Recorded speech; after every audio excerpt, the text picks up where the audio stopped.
11টার মধ্যে টিফিন করে তো বর তো সেজেগুজে বেরিয়ে পড়েছে বন্ধুদের সাথে। মেয়ে তার পিসিকে নিয়ে রং গুলে বেলুনে ফোলাচ্ছে। এগুলো তো করতে বেশ অনেকটা সময় লাগে, আর বাচ্চাটাকে ধরেছিল আমার নন্দাই।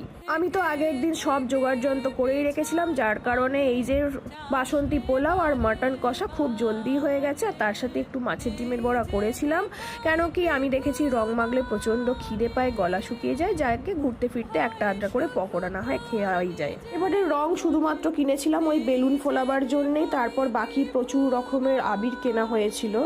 মেয়ে তাতেই শান্ত ছিল, কেন কি জানে সামনে পরীক্ষা, তবুও তো বছরে একবার একটু রং খেলতে ইচ্ছা করে। 12:30টার পর আমরা অল্প আদ্র করে সব মাখামাখি করে নিলাম নিজেরা নিজেদের মতে। এই যে কাকিমা, ননদ, নন্দাই, কাকা শ্বশুর, পাড়ারও 2-3টে বাচ্চারা আছে, সবাই মিলেই, শুধু জলের ব্যবহার কেউ করিনি। তবে আমাদের পুটকেটাকে এবছর প্রথম একটু আবির দেওয়া হলো, তবে সে খুব একটা ভয় পায়নি, কিন্তু ওর একটাই চিন্তা হচ্ছিল ওর দিদিকে যেন কেউ ভুতু না সাজিয়ে দেয়, সেই বলে প্রচণ্ড পরিমাণে কান্নাকাটি শুরু করছিল।